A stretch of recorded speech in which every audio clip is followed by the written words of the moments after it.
ሰላም እንዴት ናችሁ? ተከበራችሁ የኢትዮጵያ ሕዝብ ይሄንን ቪዲዮ ጠቅላላ የምታዩ ሰዎች ሰላም ብለናል። ስሜ መስከረም መንግስቱ እባላለሁኝ። ልጄ ደግሞ አናንያ ሚካያስ ይባላል። ልጄ 7 ዓመቱ ነው። ልጄ የሲፒ ጉዳተኛ ነው። ልጄ ጉዳቱን ያወቅኩትኝ በ9 ወሩ አካባቢ ነው። ልጄን ጉዳቱን ያወቅኩት ምክንያቱም የወለድኳቸው መንታ ስለነበሩ አንደኛው ከአንደኛው የነበረው ልዩነት ነው ያ አመልክቶኝ የሄድኩት ወደ ሕክምና ቦታ። መጀመሪያ ብዙም የሲፒ ጉዳተኛ መሆኑን እውቀቱም የለኝም።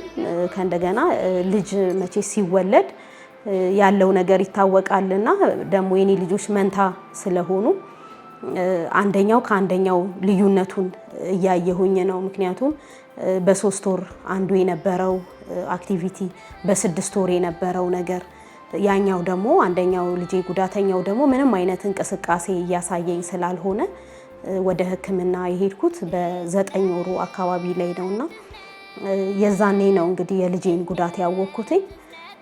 የልጄን ጉዳት ከማወቄ በፊት ትንሽ ፍርሃት ነበረኝ ውስጤ። ምክንያቱም ስወልድ ያው ታፍኗል በሚል ሕክምና ሙቀት ክፍል ነበረ ለ1 ወር አካባቢና አራስነቴንም እንደ አራስ አልነበረም ያሳለፍኩትኝ። ብዙ መከራዎችን አይቻለሁ ለ1 ወር ለ2 ወርም ቢሆን። ከዛ በኋላ ግን ያው በሕክምናው የተነገረኝ ነገር ስላልነበረ ይሄን ያህል ጉዳተኛ ይሆናል የሚል እንትኑ አልነበረኝም እና ቀጥታ እኔ ከወሊድ እረፍት በኋላ ወደ ስራዬ ነበር የሄድኩትኝ። እቤት እናቴ ነበረች፣ እናቴ ጋር አስቀምጬ እንዲሁም ደግሞ ተንከባካቢ 2 ስለሆኑ ተንከባካቢ አድርጌ ነበር ወደ ስራዬ የተመለስኩትና ከዛ በኋላ ላይ ነው ግን ያለውን ልዩነት ሳይ የጤንነት ሁኔታ ይነጫነጭ ነበረ። ልጄ ከዛኛው ልጅ ባህሪው ለየት ያለ ሆነብኝና እንዳልኳችሁ ያው 9 ወር ላይ ተነስቼ ወደ ሕክምና ሄድኩኝ። ከዛ በኋላ የተለያዩ ምርመራዎች ይደረጉለት ተባለ፣ የጭንቅላቱን ማለት ነውና ከዛ በኋላ ነው እንግዲህ እኔ ብዙ ጊዜ ይባላል መርዶዬን የተረዳሁት ማለት እችላለሁኝ። ማለት ያው እኔ ልጄ ኖርማሊ 6 ወር ላይ ተቀምጦ 1 ዓመት ላይ ዳዴ እያለ ምክንያቱም በመጀመሪያው ልጅ ያውቀው ነበርና የልጅን አስተዳደግ ኖርማል ልጅ ነው ብዬ ነበር ያሰብኩትኝና ግን ያሰብኩት አልሆነም። እንደ አምላክ ፍቃድ ነው የሆነው። 1 ዓመቱ ላይ እንኳን ዳዴ ሊልልኝ እንኳን ራሱን ችሎ ሊቀመጥ ከተኛበትም መገላበጥ አልቻለም ልጄ። 2 ሲሆኑ ደግሞ ትንሽ ይከብዳል። አንደኛውን እያየው አንደኛው ያኛውን አለመሆኑን ማየት ለኔ በጣም ፈታኝ ነበረ። ከዛ በኋላ ያው ስራዬንም አቆምኩኝ። ከዛ በኋላ ቀጥታ ልጄን መንከባከብ ሆነ ስራዬ ማለት ነው። በየሕክምናው ዞራለሁ። እዚህ ቦታ ብትሄጂ ለውጥ ይመጣል ይሉኛል።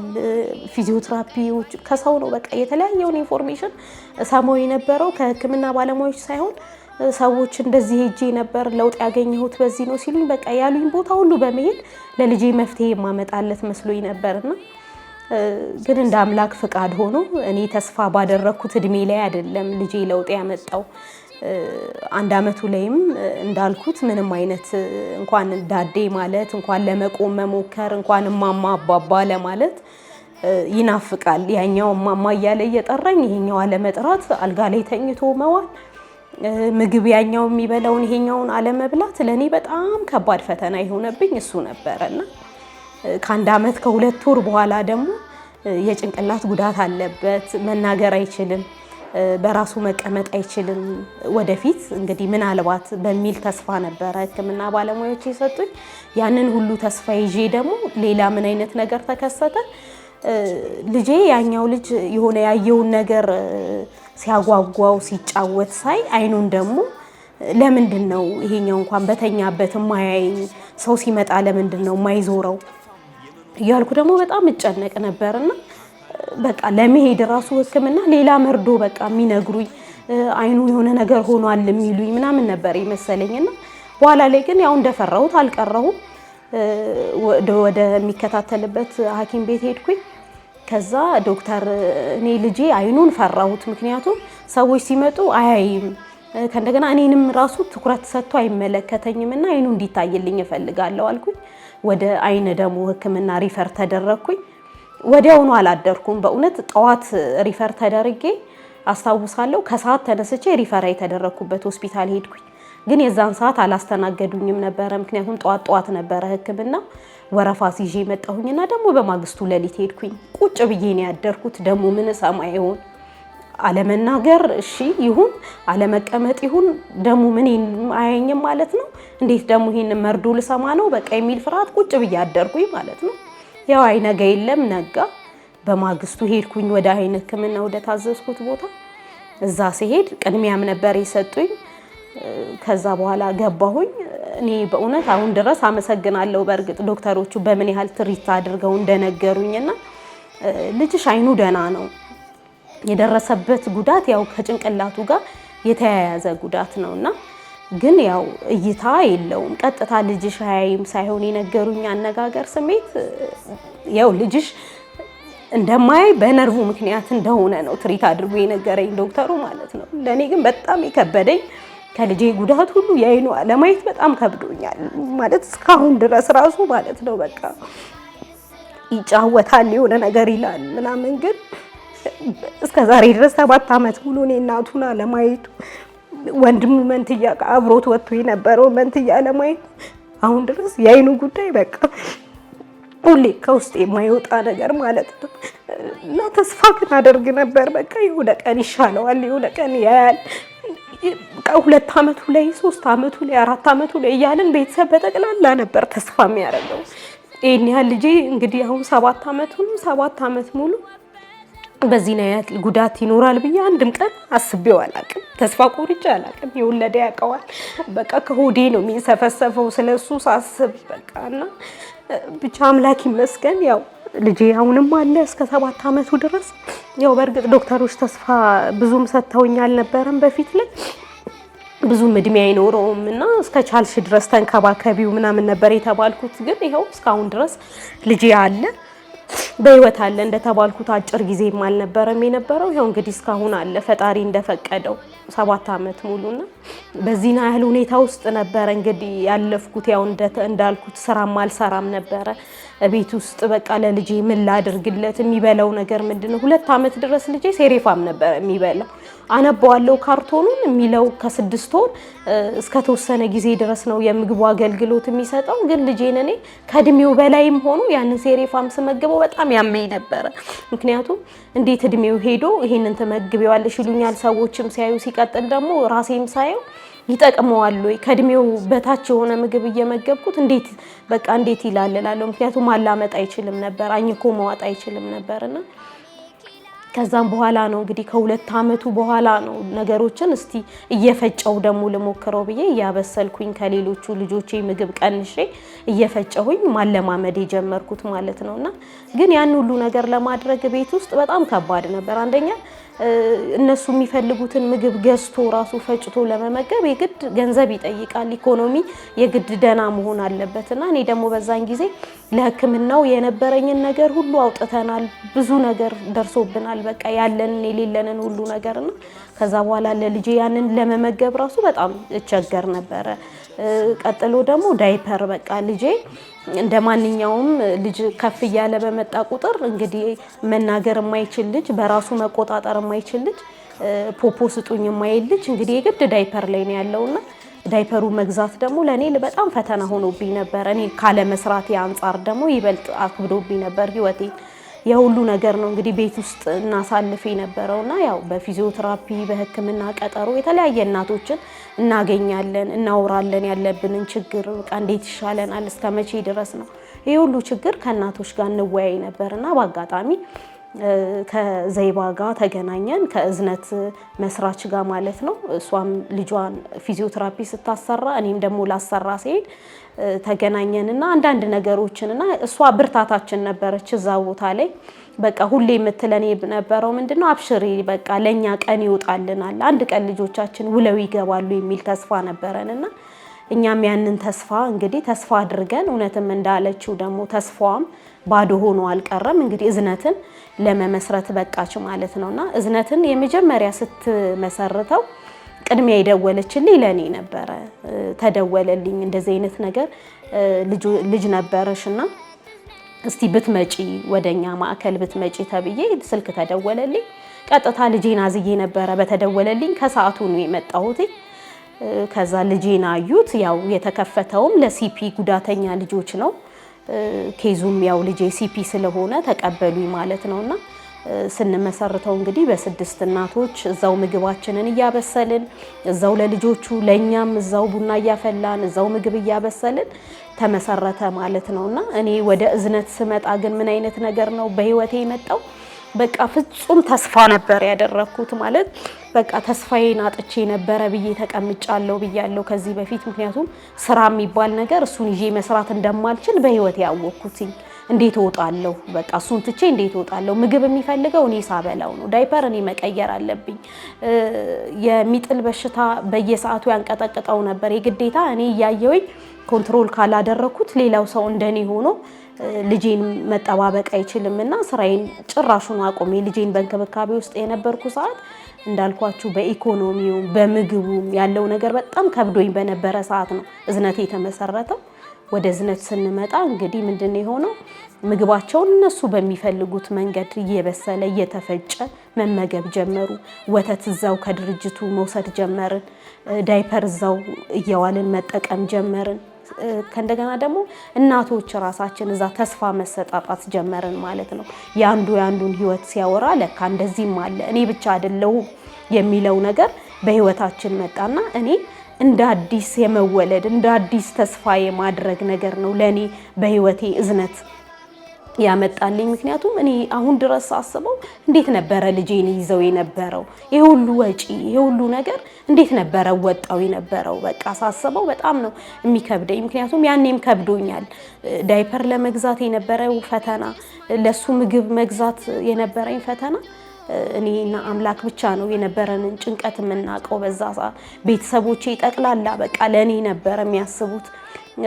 በቃ ዛሬ ዳይፐር ተገዛ ወይ ነገ ምግብ ተገዛ ወይ ያ ሁሉ ጭንቀት እዝነት ላይ ሲመጣ ደግሞ ያ ሁሉ ጭንቀት ደግሞ አራግፌ ምግቡንም እዛው እየበላ ዳይፐርም እዛው እየተጠቀመ ከእንደገና ደግሞ ራሴም ደግሞ እዛ ጋር የስራ እድል ተፈጠረልኝ ማለት ነው። እኔ እሰራለሁ የሚል ግምት በህይወቴ ውስጥ ልጄ ከመጣ በኋላ አስቤው አላውቅም። አብሶ ልጄን ይዤ ደግሞ ልጄን እየተንከባከብኩ እዛ ድርጅት ውስጥ ስራ አገኛለሁ የሚል ግምት አልነበረኝም። ግን በነፃም ቢሆን ልጄን እኔ እዛው ከመገብኩት ዳይፐር ከተጠቀመልኝ ለኔ ምን አነሰኝ? በቃ ትራንስፖርት ምንም በእግሬም ቢሆን እየሄድኩኝ ልጄን እያበላሁ እያጠጣሁ እመጣለሁ የሚል ግምት ነው የነበረኝ። ምክንያቱም ከነበረኝ የቤት ውስጥ ችግር አንጻር ማለት ነውና እኔ ለኔ እንጃ እንደ አዲስ በቃ ፈጣሪ ሰጠኝ ይሄ ልጅ አንዴ አሜን ብዬ ተቀብያለሁ። ስለቻልኩኝ ሰጠኝ። አብሮ ጥንካሬውን ይሰጣል። ብዙ ነገር በህይወት ይደርሳል። ግን አብሮ ነው ጥንካሬውን የሚሰጠው። በቃ ሁሌ እኛ ምንድነው ያልፋል ነው የምንለው። ይሄም ያልፋል ነው። እውነትም ያኛው የነበርኩበት ነገር ዛሬ ላይ በእዝነት አልፏል። አሁን ያለሁበትን ነገር ሳየው ከዛኛው ከነበርኩበት ነገር ምንም የማይገናኝ ነገር ነውና ለልጄ እዚህ ጋር ልጄ በራሱ አግልዬው ቤት ውስጥ ደብቄ በቃ ሰዎች ምን ይሉኛል? አንደኛው ሲራመድ አንደኛውን አዝዬ ሲሄድ ደክሞኝ ወይ ደግሞ ደክሞት ነው እንጂ የሚመስለው ሰው ጉዳተኛ እንደሆነ በፍጹም አያውቅም ነበርና ከጊዜ በኋላ ነው ሰው መረዳት እኔን የጀመረው። ከዛ በኋላ ይዤው መውጣት ስጀምር ወደ እዝነት በራስ መተማመን ያደረብኝ። ምክንያቱም ልጄን እስከመቼ ድረስ ነው ቤት ውስጥ የምደብቀው? በቃ መጥቷል። አንዴ ጉዳተኛ ልጅ አለኝ፣ አዎ አለኝ። ስለዚህ አውጥቼ እሱ የሚያስፈልገውን ነገር ማድረግ አለብኝ በህይወት እስከ ቆየው ድረስ እኔ እስካለሁለት እሱ እስካለ ድረስ የሚል ውስጤ ነው ያለውና ለኔ እንደ አዲስ ተስፋ የማድረግ በራስ የመተማመን በቃ ወተን ልጄ ጉዳተኛ ነው የሲፒ ጉዳተኛ ነው ብዬ እንድናገር ከእንደገና ደግሞ ሲፒ ጉዳት ልጅ ሲመጣ ደግሞ እናትም እንደዚህ ሰርታ መግባት ትችላለች የሚለውን በራስ መተማመንን እዝነት ውስጥ ከገባው በኋላ እንግዲህ ያዳበርኩት ጉዳይ ነው ማለት ነውና ስለ እዝነት እኔ ቀኑ ሙሉ ብናብራራው ብንገልጸው የምንጨርሰው አይመስለኝም። እኔ ልጄ ያመጣው ለውጥ በራሱ ማለት ነው። ቴራፒው እዚህ ጋር ቴራፒ በግል ከፍለን ለማሰራት ማንችል ቤተሰቦች እዚህ ጋር በነፃ ቴራፒውን ያገኝልኛል። ሲቀጥል ደግሞ ራሴም ስልጠና ወስጃለሁኝ። ባለኝ ጊዜ ደግሞ ልጄን እያሰራሁኝ ትናንትና ከነበረበት ነገር ትናንት የማይገላበጠው ልጄ ነበረው ድምጼን ሲሰማ ዞር ብሎ የማያየኝ ልጄ ነበረው ዛሬ ላይ እይታ ባይኖረው መግለጽ በአፉ ባይችልም ድምጼን ሰምቶ አንገቱን ማዞር ችሏል አንገቱን ተሸክሞ ቁጭ ብሎ መመገብ ችሏልና ለኔ በጣም ትልቅ ተስፋ እነዚህ ልጆች ያድጋሉ እኛ እንደተባልነው አጭር ጊዜ አይደለም እድሜያቸው ብዙም አድገው እስከ 30 እስከ 40 ዓመት አይተናል ያንን ሁሉ እድሜ እንግዲህ ቤተሰብ በምን አይነት ሁኔታ ውስጥ ነው የሚገፋው ይሄ የማይታመን ነገር ነውና እዚህ ጋር ግን ከመጣን በኋላ ባጭሩ እኔ በእውነት ዘርዝሬው አይደለም ባጭሩ ስገልጸው ግን ህይወታችንን ሸክም ለኛ ለቤተሰብ ለሀገር በቃ ወይ ልመና ላይ ነው የምንወጣው እነዚህ ልጆች ይዘን ወየት ነው የምንሄደው የነበረው ስለዚህ ያ የነበረውን ነገር እንግዲህ እዝነት ቀርፎልናል ብዬ ነው የማምነው የሁሉ ችግር ባለበት ግን ለዚህ ሁሉ እናት እዝነት ሲደርስ ለዚህ ሁሉ ልጅ ሲደርስ ግን በብዙ ችግር በብዙ ፈተና ውስጥ ነው ያለው አሁን ላይ ያለ ነውና ለነዚህ ልጆች ለመመገብ የግድ ወተን መለመን አለብን ባለቤቷ አትቀመጥም ቢሮ ውስጥ ወታ በየድርጅቱ በየመስጊዱ በየተለያዩ ተቋሞች ለነዚህ ልጆች ትጮሃለች እርዱን ትላለች ምክንያቱም እንደ ዜጋ እንደ ነፍስ እነሱም ነፍስ ይዘዋል መመገብ አለባቸው ማግኘት ያለባቸው ነገር ሁሉ ማግኘት አለባቸው ስለዚህ ይሄ ድርጅት ዛሬ ሀገር ይሸከም የነበረውን ትልቅ ሸክም ግለሰብ ተሸክሞት ይሄ ሁሉ ልጅ ይዛ እንግዲህ ለዚህ በቅተናል ማለት ነው እናቶች በተስፋ እንዲያወሩ አንገታቸውን ቀና አድርገን እንድንሄድ ልጆቹም ደግሞ በልተው ጠጥተው እንዲኖሩ አድርጓል እዝነት ብዬ ነው ማምነውና እንግዲህ ይሄን ሁሉ ካልን ይሄንን የምታዩ ጠቅላላ የመንግስት አካላቶች ግለሰብ ሊሆን ይችላል እኛ ብዙ አይተናል በመረዳዳት ኢትዮጵያዊ በመረዳዳት እናምናለንና ማድረግ የምትችሉ ብዙ ሰዎች አላችሁ ብዬ አምናለሁ አለመስማት አለማየት ሊሆን ይችላል እዝነት በራሱ መታችሁ ብታዩት ያለውን ነገር ትረዱታላችሁና መታችሁ በማየት እገዛ በማድረግ እንድትተባበሩን ጭምር ነው የምናሳስበው ሌላው ደግሞ እንግዲህ አሁን ይሄ ሁሉ ነገር ስንል ያለንበት ራሱ ቤታችን በክራይ ቤት ውስጥ ነው ያለነውና ትልቁ ደግሞ ችግር ሆኖብን ያለው የቤት ክራይ መክፈል ነው ምግብ ዳይፐሩን ግለሰብ አይቶ መጥቶ ሊተባበረን ይችል ይሆናል ግን የቤት ክራይ አንድ ወር ባንከፍል በሁለተኛው ወር መውጣታችን ይግድ ነው ምክንያቱም እስከ ከፈልን ድረስ ነው ቤት ውስጥ ተቀምጠን ያለነውና 21 እናት 43 ልጅ የያዘ እንግዲህ ይሄ ድርጅት በቤት ክራይ ነው ያለውና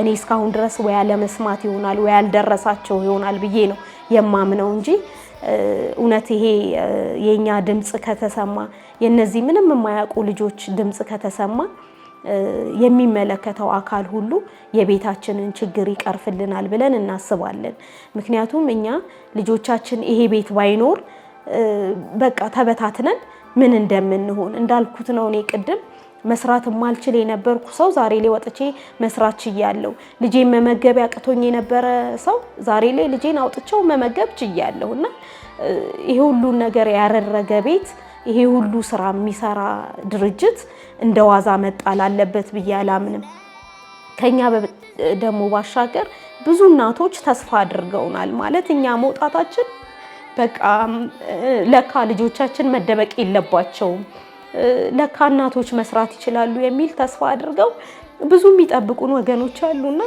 እኛ መተን ብርሃንን አይተናል ደሞም ላላዩት ሰዎች ብርሃንን መተው ለሚናፍቁ ሰዎች ልጆቻችን ወጥተው በልተውልን ይመጣሉ ብለው ለሚጠብቁን በየሰፈሮቻችን ላሉ በየተለያየ አካባቢ ላሉ እናቶች ደግሞ ተስፋ እንድትሆኑን ጭምር ነው እንግዲህ የምንገልጸው የቤታችንን ችግር ግን ከምንም በላይ መቀመጫችን ከሌለን ምን እንሆናለን የምንከፍለው ገንዘብ ብናጣ ምን እንሆናለን ስለዚህ እሷም የሚያሳስባት ነገር ምንድነው ቤቱ በቃ ከምንም በላይ ቤቱ ዓለም መኖር ከተቻለ ይሄ ሁሉ ልጅ እንዴት ይያዛል እንኳን ሌላ ልጅ ለመቀበል አይደለም ያለነውም ልንበተን ነው ማለት ነው ስለዚህ እባካችሁ የምታዩን ሰዎች በጠቅላላ የሚመለከታችሁ ግለሰብ መንግስት ሁሉም አካላቶች ልጅ ያለው ሰው ያውቀዋል የልጅን ነገር እኛ የ7 ዓመት ልጅ የ8 ዓመት ልጅ ተሸክመን ስንሄድ አራስ የተሸከመን ነው ምን መስለው። ምክንያቱም ልጆቹ በብዙ ጉዳት ውስጥ ስላለፉ ማለት ነውና የምግብ ጉዳት አለባቸው። የሚወስዱት መድኃኒት በራሱ ይጎዳቸዋልና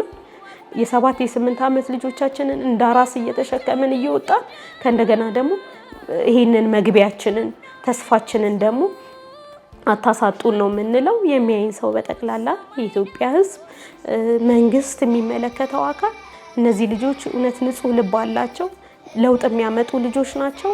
እኛ ወላጆችም መስራት እንፈልጋለን፣ መኖር እንፈልጋለን፣ ለሌሎች ልጆቻችን መኖር እንፈልጋለን። በእነዚህ ልጆች ብዙ የተጎዳ ወላጅ አለ።